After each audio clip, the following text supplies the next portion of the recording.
জীবন মানেই যুদ্ধ, তাই যুদ্ধ হলে যুদ্ধ করেই আমাদের বেঁচে থাকতে হবে, হাল ছেড়ে দিলে চলবে না।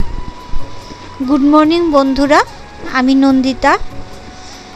নন্দিতা ডেইলি ব্লগ চ্যানেলে আপনাদের সবাইকে স্বাগত জানাই। আশা করছি যে যেখান থেকে আমার ভিডিওটা দেখছেন সবাই ভালো আছেন, সুস্থ আছেন। বন্ধুরা, প্রতিদিনের সকালের রুটিনের মতোই আজকেও সকালেই উঠে গেলাম, কারণ অফিসে তো যেতেই হবে।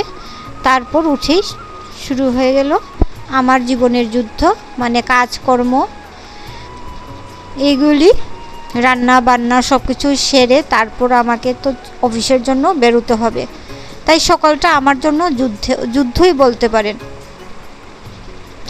তাই কিন্তু আমি কোনোদিনই হাল ছাড়ব না।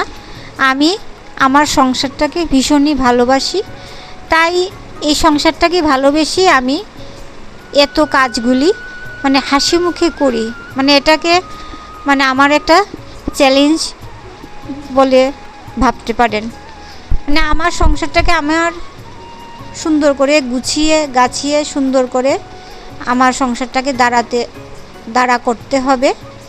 জানেন তো, আমি যখন প্রথম আমার শ্বশুরবাড়িতে এসেছি তখন মানে আমাদের অবস্থাটা এমন একটা ভালো ছিল না, কিন্তু ঠাকুরের আশীর্বাদে আমি আমার হাজব্যান্ড দুজনেই পরিশ্রম করে আজকে মোটামুটি একটা জায়গায় এসে আমরা দাঁড়িয়েছি।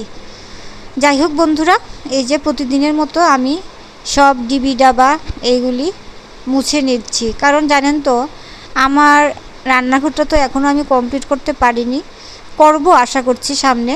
তাই মানে রান্না করার ফলে যে তেল যে উড়ে বাতাসের সাথে, সেইগুলি মানে ডিবি ডাবাগুলি মুছামুছি না করে রাখলে আঠা হয়ে যায়। তাই আমি 1-2 দিন পরে পরেই এই ডিবি ডাবাগুলিকে সবগুলিকে আমি মুছে রাখি। যতটুকু পারি আমি মানে পরিষ্কার পরিচ্ছন্ন করে রাখার চেষ্টা করি। যাই হোক বন্ধুরা, আমার কাজকর্ম তো চলতেই থাকবে, আর আমিও এই ছোটোখাটো ভিডিও জানি না আপনাদের কেমন লাগে, তবে জানেন তো আমার এই এত ব্যস্ততার মধ্যেও আমি একটু চেষ্টা করি কিছুটা মানে ক্যামেরা বন্দি করতে, মানে ভিডিওগুলি, যাতে আপনাদের কাছে সেগুলি শেয়ার করতে পারি।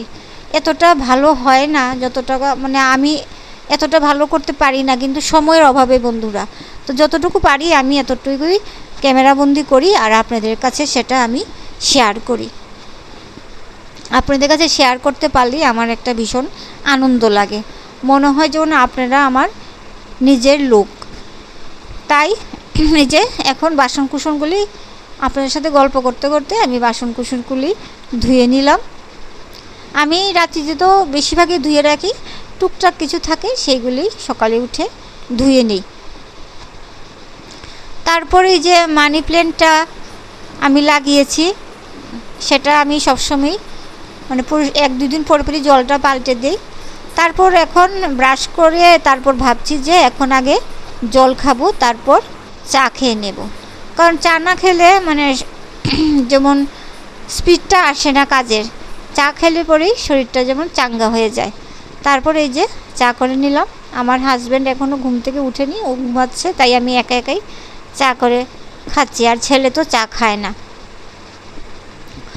আমার ছেলেও প্রীতম, ও এখন ঘুমুচ্ছে, ও ওঠেনি, তাই আমি একা বসে চা বিস্কুট খেয়ে নিচ্ছি। তারপরে যে দেখুন আমি আমার বারান্দার মধ্যে ইনডোর প্ল্যান্টগুলি লাগিয়েছি। এই যে মানি প্ল্যান্ট, মানে এইগুলো অনেকটাই ঝড় বৃষ্টি হচ্ছে তো, তাই বাতাসের সাথে অনেক ধুলা বালি আবর্জনা এসে জমে রয়েছে, তাই ভাবলাম যে না, আজকে এটাকে একটু পরিষ্কার করে নিই।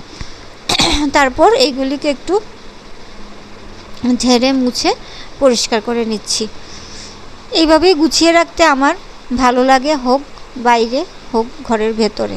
না, আমার ঘর গুছানো বা গুছিয়ে গাছিয়ে সুন্দর করে রাখাটা, সুন্দরটা জিনিসটা আমার ভীষণ ভালো লাগে, যাতে সব দিকটাই আমার কাছে ঘরের সব দিক, ঘরে বাইরে সব দিকটাই যেন সুন্দরভাবে গুছানো বা সুন্দর লাগে।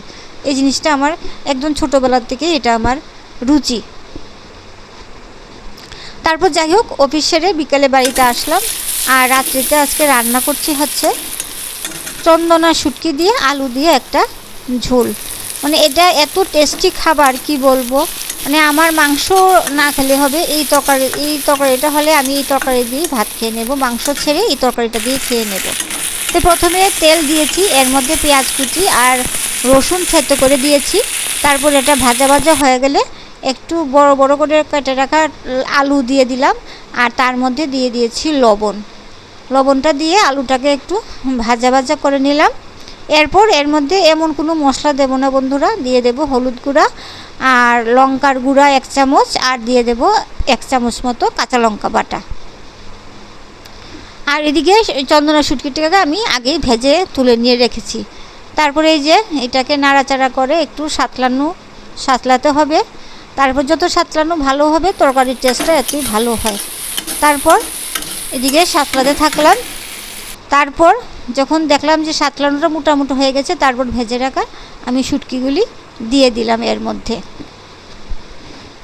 এই তরকারিটা আপনারা গরম গরম ভাতের সাথে খেয়ে দেখবেন, 1 থালা ভাত আপনারা খেতে পারবেন, এত টেস্টি এটা একটা খাবার। যাই হোক, তারপর এটা যে সাতলানো হয়ে গেছে, এর মধ্যে দিয়ে দিয়েছি হচ্ছে ঝোল, আর ঝোলটাও মোটামুটি ফুটে এসেছে। এখন বাস একটু আলুগুলি যদি দেখি সিদ্ধ হয়ে গেছে, তারপর এটাকে নামিয়ে নেব। তাহলে বন্ধুরা আমার ভিডিও